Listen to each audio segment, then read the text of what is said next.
like it's so funny. You're showing a strong female character who's in probably the like one of the worst situations you can be in, and fighting her way out. Isn't that like what we all want? Well, yeah, I mean, because I have to admit it, any situation where you're naked and out somewhere is probably the most worst situation in your life. Because first of all, you're awkward because you don't want to walk around, and then sure enough, everything else around you is going crazy. Yeah, not very good. The top 3 places you don't want to be naked: church, school, zombie apocalypse. That's number 3. That's actually number 3. It's right on there. I see it. That's funny. But it's so funny. Like I bring up, I honestly, truly do believe that of all the indie comics I've read, Rags is the best comic I've read, because where I've read like the superhero stuff is cool. I like Jack Ironsides is really cool too. I got to do a review on that. But something about it being real and down to earth and having a character in only 2 issues in a prologue. I want this character to grow. I want her to win. I'm cheering for her. I feel bad when she feels bad. That's what characters used to do. Yeah. And you want to know more about their backstory. You want to know more, like, okay, how does she get to this point in her life? It's just cool. I love that.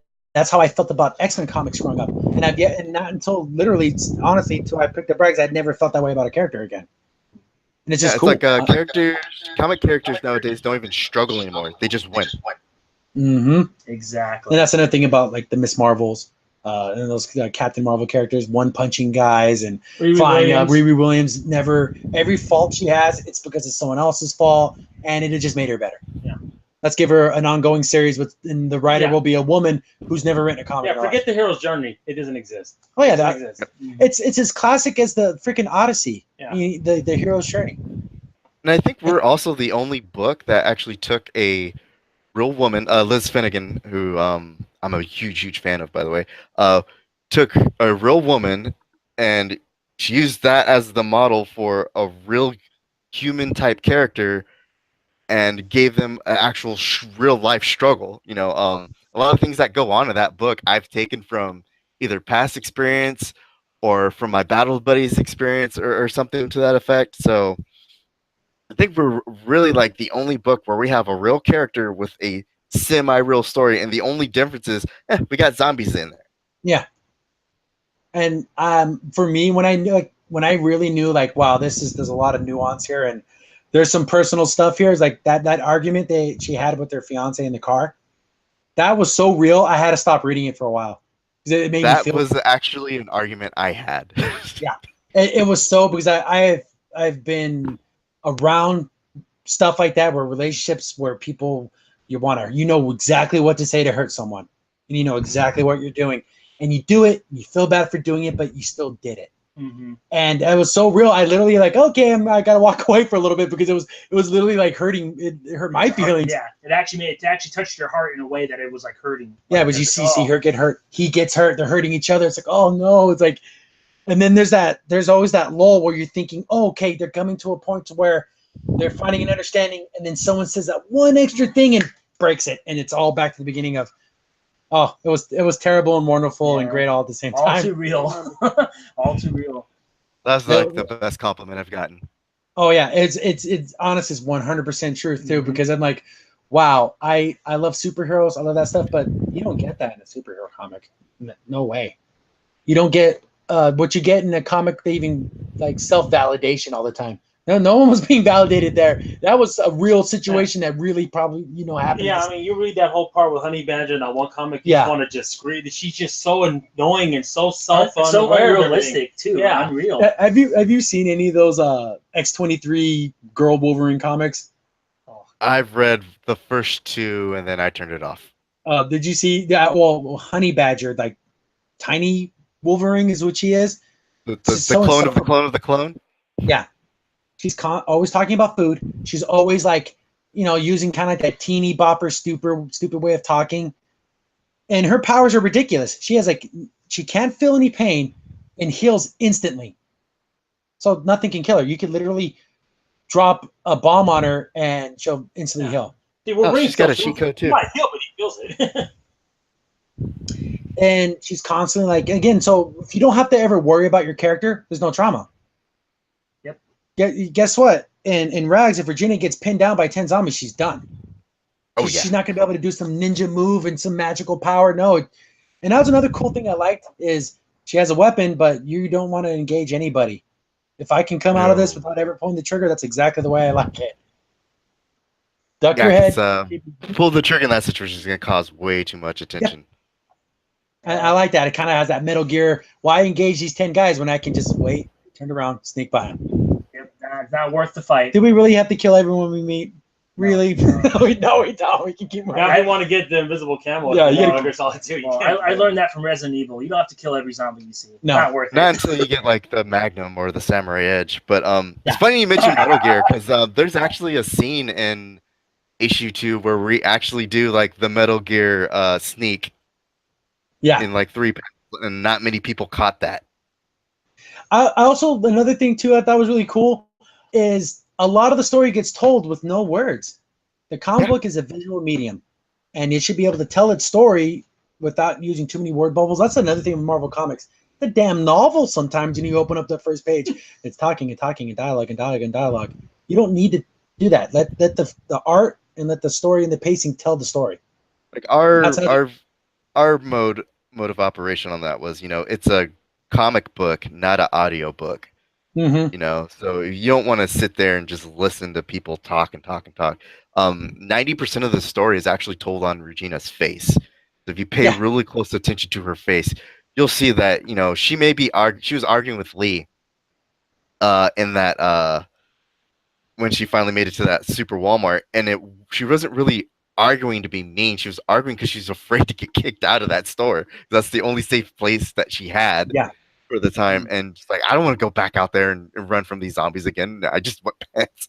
But you can just see that in her face. It's like she's not really doing it to be mean. She's doing it so like maybe if I make the alpha dog move here, they might back down and I might be able to save. And it didn't really work out, but you know what? That's actually happened in. I realized because I was watching some type of a show, and it was a detective show, and this girl got captured by someone, and she actually did pull the alpha card, and it actually worked. Like the guy was like scared, and he's like, "You better let me go," and he's like, "Okay," and he just lets her go. It's a gamble. It's a gamble. It's a gambit move, but if it works, it works. Mm-hmm. But you're down to your last cards, because being in that building is infinitely safer than not being in the building. Yes. And like you said, on the look on her face, and when she finally goes to sleep and she gets in her tent, that the panel kind of zooms in a little bit on her face, it tells so much more than 50 Marvel comics with all that dialogue, just in those 3 panels.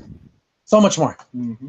And then also like when you were talking about like characters that you like in the hero's journey, I would even parallel to that boxing anime, that one we watched. Megalobox? Megalobox, yeah, excellent. I love that character. He's kind of a jerk, but he's trying to become the best. And you like that. Yeah, and also I like they were saying too, you can see it all in the face. Mm-hmm. You see it all in the way they move, the way they act. It's really cool. And that's one thing like you said missing in comic books. I really wish they would have more panels like that and more mainstream comic books. And I think the coloring. First of all, I'm like, oh, it's black and white. That's so lame. But as I was reading, I'm like, well, this black and white really works because when something's in color, it's important. And it draws your eye, and it helps your eye follow the panel around. Do you see, oh, that's in color. Oh, their shoes in color. Oh, the blood's red. And it helps your eye move through the panel without saying anything. It's another visual medium. At first I thought I was going to hate it. It's actually one of the coolest parts of the book. Oh, thanks. Yeah, it's a lot of cool stuff there. Like it blows my mind that people aren't, seeing like all this like kind of cool nuance and everything that I used to love so much growing up. I think it's because people are more used to having everything handed to them, which is why we have comics with those long expositions and all this show and not enough tell. What we're doing, and you'll see this as it progresses in issue 3, if you actually go back and look at everything, of what we've been trying to show in these first couple of issues is Regina's base strength and her talents and whatnot. So the prologue issue, we're showing you like, hey, she knows her way around a weapon, and she knows that if she gets surrounded, it's better to run instead of just having to stand up fight with these zombies. In issue 1, we kind of showed like, hey, she's a little bit stronger than your average female as she throws that propane tank into the windshield. I mean, that's a considerable amount of strength that you have to have in order to just lug that thing one-handed, very as easily as she did, and then also launch it into a car windshield and hard enough to break. And then issue 3, we're going to show you like, hey, she's got some fisticuff skills and some close combat skills that she can draw upon, but not necessarily to where she's bouncing in between 5 or 10 guys and beating up 5 or 10 guys and becoming victorious. That's not the type of character she is. She's not there to beat up just everybody. You know, she's going to have a lot of losses. Like an Atomic Blonde. Did you ever see that? Oh God. She just like fights 50 guys. Scene. Oh, that stairwell scene. It's so ridiculous. It's like someone watched Civil War and they like, let's make a crap version of that, and that's what they did. But that's again, I just love it. Love the pacing, the character, and slowly but surely you think, oh man, she's such a freaking bitch to everyone. But then you start to learn her more. You start to like, oh crap, okay, yeah, there's reasonings behind all this. There's context to everything. There's nuance, and you start realizing, okay, she may come off as abrasive, but it's almost that's my shield, you know. If I can, all of the defense mechanism. It's cool. I love it. It's such a cool build of a character, but I haven't seen it. I'm trying to think in my mind a character that's been built that way in such a short amount of time where I'm like, oh, I'm on board with this character. I want to see more. I can't think of it. Well, it's funny. Like you were talking about close quarter combat. I was thinking see from Metal Gear Solid 3. Yeah, there was such a focus on that. Yeah, no, it was so funny. I thought that was funny. Yeah, our intent with Regina was to show you her at her worst. You know, just show you her at her worst, and then show you how she grows from all of this, and how she eventually becomes this zombie slaying beast in a onesie. Yeah, and again, like the growth of the character. See, what we've talked about this before in other media, like in Star Trek Discovery, the Michael Burnham character is already awesome. She's waiting for everyone else to finally get with the program. Mm-hmm. She never had to grow. She was already at the top of her game.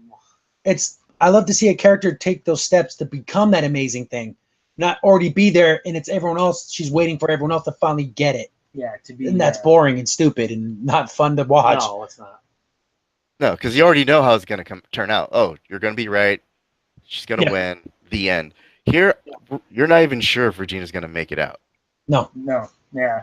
There might be there's some close calls, and you're like, one false step, one trip, you slip on something, it's over. It's not like this. Oh, I can slide across his car, do a ninja flip, kick this guy in the head, and bounce off that street light. Yeah, none of that's happening. The ridiculousness. Well, while I got you guys here, I'm gonna shout out some of my homeboys. Have you guys had the chance to read Wanpole? No. Oh, you should totally check out Wanpole. I've seen the pictures, and I've seen like on Twitter when he shares them and stuff. It looks ridiculously funny. Like, it is just like funny. He's making fun of everything on the Marvel side. Troy's my boy. And fun fact, Wanpole and Rags occupy the same universe. That's funny. Oh, nice. Yeah, so I love like connected universes. It's funny because like again, like it's like the whole stupid multiplying Deadpool. Like, oh, there's a Gwen Deadpool, and there's this, and it's like it's ridiculous. Let's take that ridiculous idea and show them how stupid it is. Yeah, how silly it can get. Oh yeah, I'm trying to find. I remember seeing it on Twitter and stuff. I finally have a backlog of comics to go through again. That hasn't happened to me in years. That's nice. Oh, that's good. It's a good feeling. It's like, oh wow, I got things to read and things to look into. It's like, oh, it's a wonderful feeling because it literally has not happened to me in a long time. Yeah, now that is cool. That is a cool feeling. Yeah, I could recommend a couple from my friends I know that are good, just to show them out because I know these guys are working hard on their projects and need signal boosts. Have you tried Red Ninja Momiji? That's another one that I have backlogged. That one looks pretty cool too. That one's a fun read. And Column's like the anime style chibi. Yeah, I that was another one. It's like, oh man, there's so much comic book backlog type stuff. But that stuff looks good though. And the thing is, what I can tell that I don't get from Marvel or even DC is people caring about their characters, caring about their story. And the only way to find it is from these indie guys. But it's so funny, those people that are doing Marvel couldn't do a normal indie thing because they don't care about anything. No. So they couldn't make something that people would want to read. They have to take established characters. didn't try to ruin them. That's just so funny about that. Because they wouldn't work in the indie scene. They wouldn't survive. Because the ones they have done it, it's like that one roller derby one. It's just silly. It was just silly. Oh yeah, those weird. I think Oni Press does a bunch of these weird lesbian type stories. Oh yeah, just silly. Well, slam the next jam. Yeah, slam the next jam. And it's about a bunch of roller derby girls. No, it's terrible. Well, it's so funny. It's like the opposite because anime is like, I don't know what anime I want to watch because all of it's bad. I have to kind of look and find anything that's decent now. And that's the funny thing about the anime world and what's happening with things like Soul Calibur and what's happening with Dead or Alive. Oh, we got to take the sexiness out of the Dead or Alive? Well, yeah, the Dead or Alive they did, but I have something. They made Ivy still Ivy. I just want a good game. Yeah. Because Dead or Alive 5 sucked. Oh, it was awful. Oh, yeah. It was a broken game. And so now like Kasune's like wearing like a spy suit. It's like, what happened to her little, What's funny, as soon as Igaki was out of the picture, the Educated and friggin' Dead or Alive fell apart. They just did. I'm sorry. I mean, what he did or didn't do, with the company and that whole thing, sexual harassment was bad, but they just falling apart with him not being there in Team Ninja. Well, that's the whole bending the knee. Yeah. These people aren't going to play video games. No. Like the guy who reads the New Yorker is not going to play a video game. Exactly. Especially a fighter. No, that's a very niche thing. I remember I saw like Jack Irons looks really good. That's probably Cody's work, Jack Irons, Still Cowboy. Yeah, that one. I like the aesthetic of it's really cool. I think his Indiegogo is just got done, so they're finishing up his second issue. And then there's like I kind of want to get away like the superhero stuff. I know they have like Sporkman and all that stuff like that. It looks pretty good, but I'm interested in the genres that I normally wouldn't touch. Like a space cowboy adventure type, western. You know what? I'm gonna give it a shot because Marvel's let me down so much. I need to start looking in other places, and I'm finding good stuff. I really want to check out that horror one. Yeah, the Teether is really cool. Oh man, from the pictures that Chris showed me, that's cool though. Yeah. Well, and generally scary too. Like I actually was feeling bad for these kids. I'm like, oh goodness, this thing's gonna get them. Yeah. Oh man, if I was in that one moment with that kid, and it's like, oh, we gotta let her in. No, because if you let her in, I'm jumping out the window. Yeah, I'm going. Okay, this is the second story. I'm gonna take my chances. Still take my chances. Yeah, see, that's Jack Irons. That's that looks so cool. Motorcycles, robotic horses, cowboys. I mean, it's cool. You got 2 sons in the background. You can't beat that. He reminds me of Marshall Bravestar. Oh yeah, that's cool thing. I love it. I love the use of the colors and everything. But the opposite of Rags, where the lack of color tells the storyline here in the use of the purples and reds, and it's cool. It feels like a Western. Yeah, and that's what I love about it, because when you live out in the West, you see a lot of beautiful colors at sunrise and sunset. Like there's a lot of color there, and I'm glad that he's showing that and representing, even though it's a probably different planet, different world, but it has that feel. And this is where Twitter is cool, because I get to see these other projects and I get to see people sharing, oh, this is page 5, I finished the inks and things like that. It's cool, but it's just so easy to get caught up in all this drama and being pulled into drama. Oh yeah. That you had nothing to do with, and all of a sudden now you're defending something you didn't even know what's going on, or you're being used as a shield. Yep, like, I hate life. that. I hate that. Or a proxy. Yeah. Yeah. Well, this one guy I know. I just have to say this. One of my pet peeves has always been people talking about my skin color and not the quality of my work. And I've always used to be in like a lot of writing groups, and people used to say like, "Oh, for a black kid, you write pretty good." And that just always just grinds my nerves.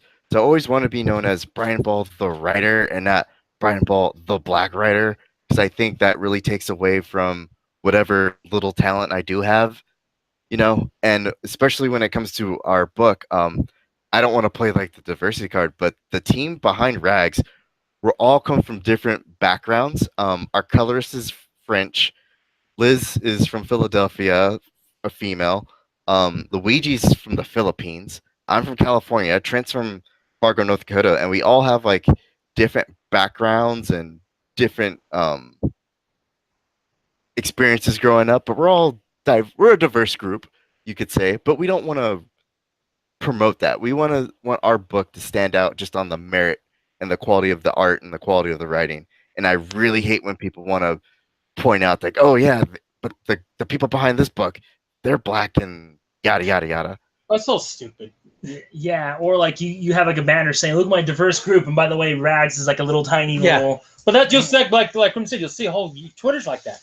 They'll say their race and their like sexually and their preferences and like bizarre. Going back to when we started with that Spice Garden anime cartoon, they took time to let you know how much women, how diverse they were. Instead of telling us about the story and the characters, we know nothing of the story. They told you something that's completely meaningless to the story. Yeah. And that just shows me weakness. Yeah. You're a weak person if that's the only thing you want to put out there. Yeah, or you don't feel like your story's strong enough, so you have to like do other selling points of like, oh yeah, we're all this. Oh, if you purchase this thing, you're going to be helping out this one person. It's like, well, it needs to be good too. Mm-hmm. Again, it's not a charity thing. It's we want. Oh, it's worse when they do Kickstarters. Oh, you have to feed me. What do you mean? After you buy your food? What is that? Buy me an e-sandwich. Yeah. So stupid. And that's the thing. There's a ton of money floating around out there going to all these indie projects. Yeah. People getting funded. People getting way more than they're asking for. Because it shows you there is a market for good things. Yep. But I don't know. I guess people spending millions of dollars on things just isn't good enough. I don't want your money. Well, like, what a dumb thing to say. That's the whole point, right? You're just like a product, right? I've literally seen creators say things like that. To that effect of, you don't care what you have to say. I never made my book for someone like you to buy. I want everyone to know a story I'd like to tell. Yeah. You don't know who's buying it or not. As long as they enjoy it. Or even if someone disagrees with me, I'd rather have them read it and be like, well, that's something we connect on. Something that we can... There's a thing that I don't like that these initiatives are trying to do, which I don't appreciate in general, is that they want you to know who's the person who's bringing in your food. They want to know the person who's delivering the food. They want to know what political affiliation. Why does that matter? We're not supposed to care about that. As long as my pizza gets to my door. Yeah, I don't care. Yeah. Why is that an issue? Wait a second. Who was the guy who put the pepperonis on this? I gotta know. Because if it's someone I don't like, I can't eat it. Yes, and also another thing too, bad guys, they can be minorities too in comics. That's okay. You can make a minority a bad guy again. That's fine. There was a kerfuffle back in Batgirl when that first launched. There was a transgendered bad guy. Yeah. And everyone went nuts. Or should I say all transgendered people are bad guys? No, this bad guy happened to be transgendered. Yeah. But you would have thought. Oh, yeah. It's ridiculous. Oh, people are going to be really upset when they get to Miami. Oh, when we get further away. Stop the presses. Yeah, I mean, you already see, like, the guy on the cover of issue 3 is obviously a hipster. Oh, yeah. Oh, yeah. And you know what? It's so funny because if just in real life, all these guys that are like these male feminists, these SJWs, who ends up being caught raping people, caught molesting. Also being the biggest male chauvinist pigs. Yeah, it's those guys. Yeah. Because I did this, so now I'm allowed to do this now because I'm I voted for Hillary, so that means I can do these things to you. Yeah. That's one of those things when the chips are on the ground, you see the best and worst of humanity. Yeah. And someone like that is just, ugh. Yeah, exactly. Kind of had a feel of Dead Rising. Like there's like those characters, you end up running into. They're like the boss characters. Yeah. And I kind of like that because in part 4 they got rid of those cinematic scenes. I like those because they were just weird. I like them. Yeah, and I always hope for people that would be the best of humanity, not showing. We see the best and worst. Yeah, I know. I don't know. It's kind of sucky when you run into someone that's showing their worst, and it shows who they really are. Ugh. Taking advantage of vulnerable people. Or who they think is vulnerable. There you go. That's gonna be that guy's mistake. Oh yeah. The payoff for that. The payoff for issue 3 is gonna be so good. So good. And that's the thing. I know. Like I had an argument with people, thinking like, "Oh, people just wait to buy the graphic novel or whatever." I'm like, when I got done with Rag's prologue, I'm like, "Where's number 1?" And when I was done with number 1, I'm like, "Where's number 2?"